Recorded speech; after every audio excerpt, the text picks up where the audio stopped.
Have you ever been to Vietnam?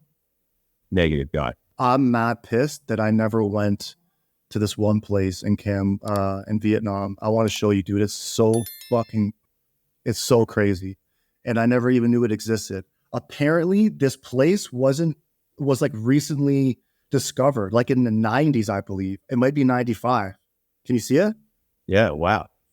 I don't know if it was like 100% discovered in 95 or a portion of it was discovered, because there was another thing I saw that there's the cave is bigger than they believed. So I don't know if that happened in 95 or the whole thing was discovered in 95. You know what I mean? Yeah. Can you click on one of those images? It just changes when I click on it. You want to make it bigger? Yeah, let's get a bigger one. It looks amazing. Where It's is in it? the middle of Vietnam. It's near the Lao border. Like it's close to Vientiane in Laos. Like I don't know. I think it would be faster going to Ho Chi Minh City and then going up. It's in the middle of Vietnam. Like Ho Chi Minh City is like at the bottom of Vietnam, and then Hanoi is at the top, and this place is like in between Hanoi and Ho Chi Minh. So it wouldn't take very long to get there. Like Vietnam isn't that big. I'm mad like the Vietnamese names.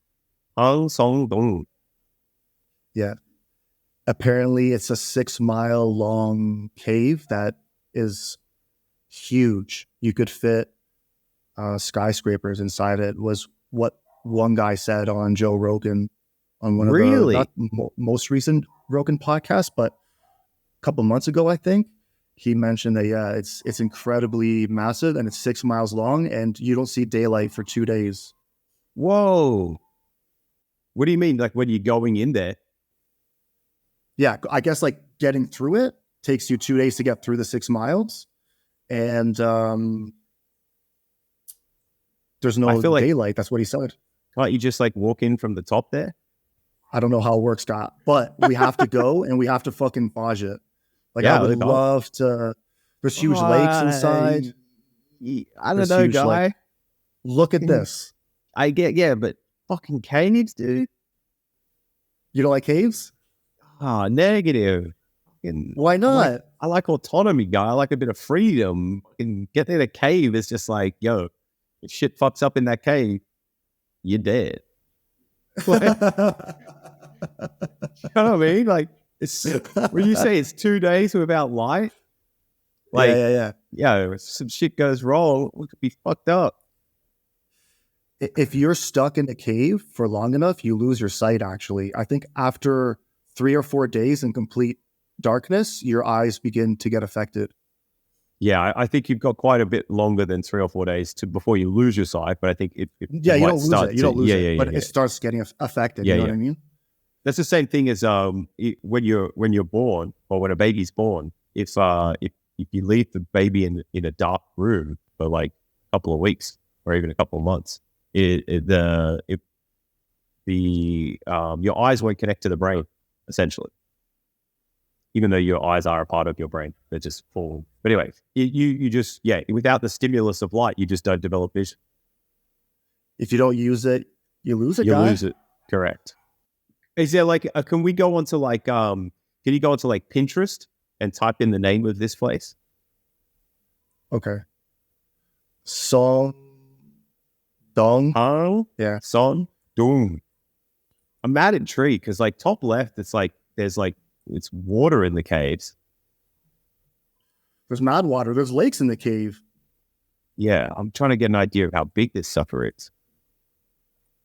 There's like, there are people's tents in there on that other picture. But like... Yeah, and that's what I'm saying, guy. Like, I think camping there would be so dope. Yeah, as long as it didn't fucking rain. Can you see it bigger now? I've still got your same screen on there, guy. I can't even see your Pinterest screen. You got to share that. Oh, what the fuck? Before, like, I didn't have to do it that way. If I changed the... It's so annoying fucking sharing screen sometimes, guy. Like, the rules changed. Too many... I feel like if I click whatever window I click on, it should just automatically change that fucking window. Like, I agree. Riverside, get your shit together. We're fucking paying for this shit. I don't know how to use Pinterest, guy. That's all good. It looks fake, eh? Yeah, exactly. The image is probably mad edited though. They probably put mad saturation and like leveled up the colors a lot Yeah. to make it look this way. So not to say it doesn't look spectacular, but So, guy, for sure the colors have been edited. my whole thing is like, if it takes, you know how you were saying it takes 2 days to get there, right? Is that to this point? Because if it takes 2 days to get to this point, wouldn't you just like fudge it from the opening up ahead there and just like walk down it? God, I don't know, guy. Maybe it's Maybe hella we could sketchy. start our own tour, guy. We go to Vietnam and we'll start from this fucking end. We'll bring people to here first. This looks like the best part anyways, guy. It's like a little beach. I'm gonna have And to get then, over my yeah. cave fear before we do that, guy. I might have to get a what? I'm gonna have to get over my cave fear. Yeah, let's talk about your cave fear, guy. What is this about? Guys, it's I completely trapped somewhere like where I have like little ability to do anything in regards to if I survive or die. Like it's just crazy. Okay. So I've been in a bunch of caves. When I was younger, we went and did this really cool cave experience where like you got so deep into this cave, it was so dark that if you held your hand in front of your face, you didn't know your hand was there. You know how normally like you can hold, even though something's dark, you can hold, you still know where your hand is. Yeah. It was so dark that I would hold my hand in front of my face and I would not even know. Like I couldn't tell where my hand was. That's how dark it was in this cave. I thought that was really cool. I wasn't scared. And I'm not like scared. But I tell you where this awareness of the dangers of caves came from. There's a Joe Rogan episode with Cowboy Cerrone. You know Cowboy Cerrone, that UFC fighter? If I saw him, it's ringing a bell, but I can't say for sure. All right, just quickly do a small tangent on your screen share there. Just type in Cowboy Cerrone. Cowboy and then Cerone. Okay. Can you see my screen right now? Yeah, I can see your screen. Just look at this last picture, dude. So sorry. This is like probably the second best picture of the whole thing. Look where the guys popped insane. up. Yeah. I would love to go up on that thing, guy. Looks fucking so sick. It looks hella sketchy on the way up there, guy. That looks just like mossy, slippery rock. It's giving me a boner looking at it, guy. No, I'm down. Like I'll definitely go with you, but I need to do a little bit more research. Because I know you'll get over this fear, guy. It's a good opportunity. It's kind of like a pseudo. It is and it isn't a fear. It's just more like an awareness, right? So Cowboy Cerrone is a UFC fighter. He's a mad dog, right? How do you spell him? How do you spell his name? Just right, Cowboy. Oh, Cowboy. Yeah. And then Cerrone, Cerone. All right. I'm so terrible with spelling, dude. All right. Me too, guy. Yeah, I think I've seen this guy before, but I don't follow too many people from the UFC. I watch it sometimes. So he had a Rogan episode, right? Like I like Cowboy Cerrone is a funny guy. Yeah. This is the dude. So he's into like cave diving, right? And he was mad big into exploring caves and diving into caves like underwater and shit as well. So you could get to places like that, right? Yeah. And he tells this story on Rogan and it fucked me up. Like legit, it fucked me up. But like it made me very aware of the reality of caves and this sort of shit. So long story short, spoiler alert, we're going to wreck the story, but go watch it on Joe Rogan, Cowboy Cerrone cave dive story. It's intense.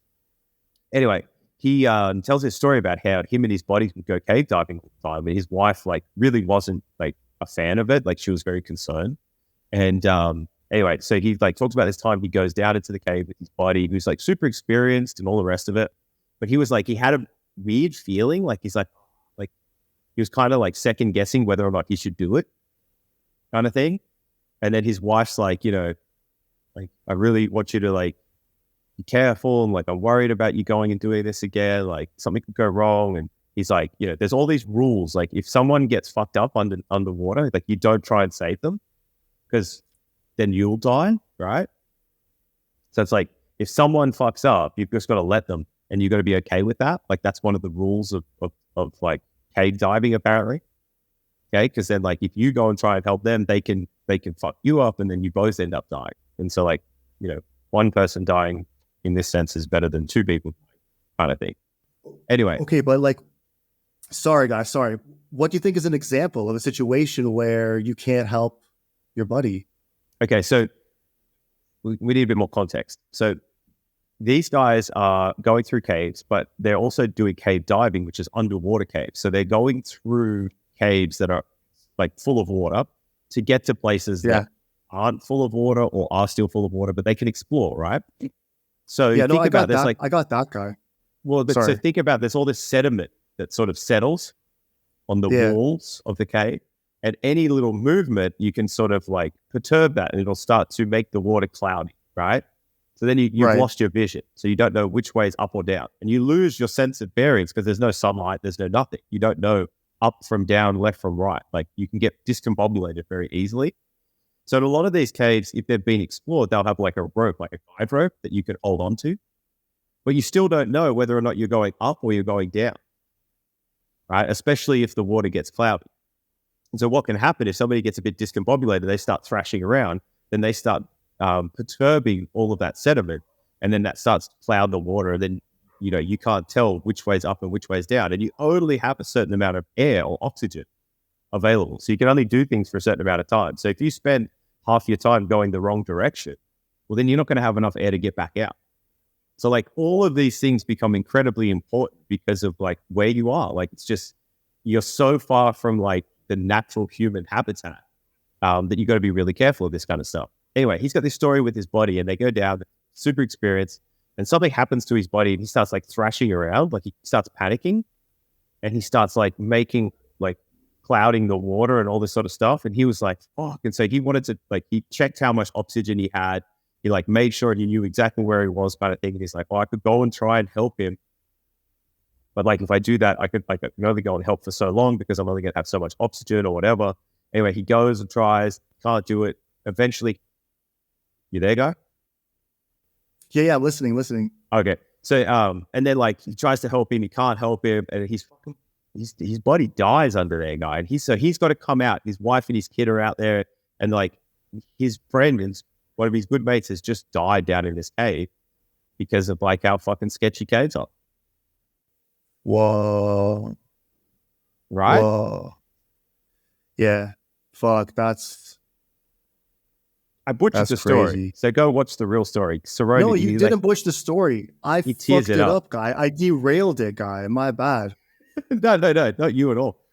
It's a really good story. I highly recommend people go and listen to it. But yeah, like that was the point for me where it became like hyper real about like how dangerous that shit really is. Like just the lack of like, you know, you can do a lot to prepare. You can make sure you've got enough, you know, a certain amount of oxygen to get in and out.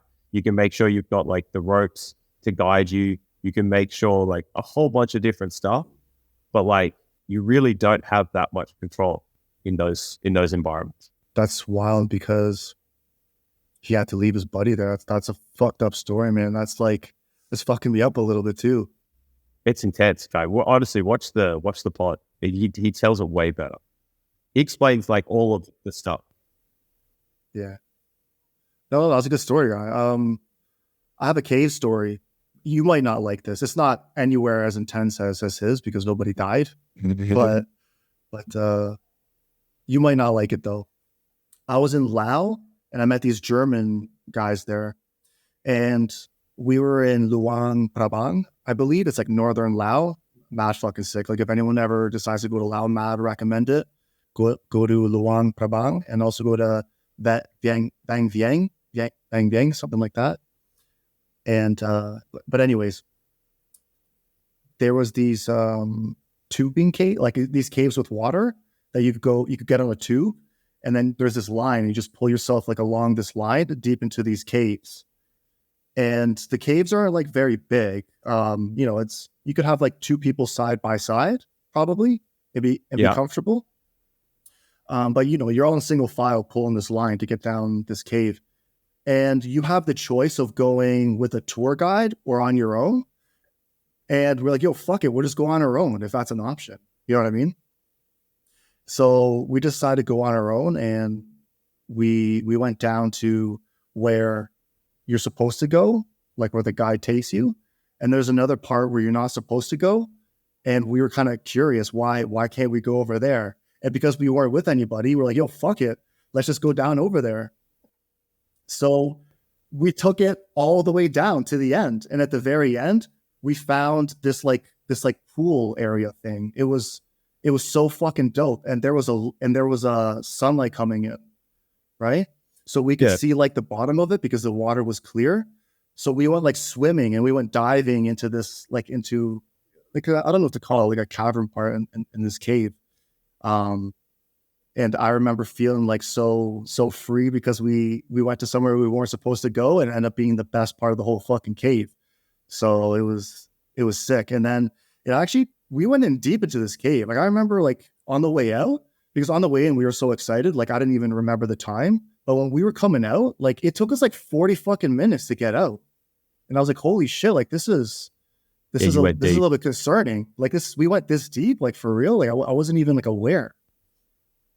Yeah, you can definitely get lost, and your sense of time as well. Like, it's weird how we sort of we don't really notice the effect that like the sun has on our ability to navigate, and like and the effect it has on our perception of time too. Does that and when you go into caves like that, when you can't see it, you sort of lose that. Does that kind of make sense? Yeah, I think it makes sense if you use the sun to sort of. Well, we sort of subconsciously do. We don't necessarily know that we're doing it, but we do. It was just like you were saying that you didn't realize how long you took to get down there. Part of that's probably getting lost in the like the enjoyment and the excitement of like going deep and exploring somewhere that you didn't really weren't meant to be doing, so to speak. But that's like a very positive cave story. I'm mad like that one. That's like a very happy ending. Yeah. So, Guy, you'll be fine with me, Guy. I promise our cave experience will have a happy ending, Guy. More than one happy ending, by the way. How do these things sound so fucked up? That's hilarious. I made it sound fucked up, Guy. We have to both Okay, good. finish. Yeah. So there's going to Okay, be three happy endings, three. essentially. Yeah. Well, One for yeah, the because we're tour going to be guide. happy that we did it. Oh, sure. Okay, four happy endings then. One that we one that we finished it, and then we got to jerk off the tour guide. I'll jerk off the tour guide guy, or we can take turns. And then you got to I'm jerk gonna me wait off, to. and then I'll I'll jerk I'll you wait off. to see Right? the tour guide before I make my judgment. Oh, that's true.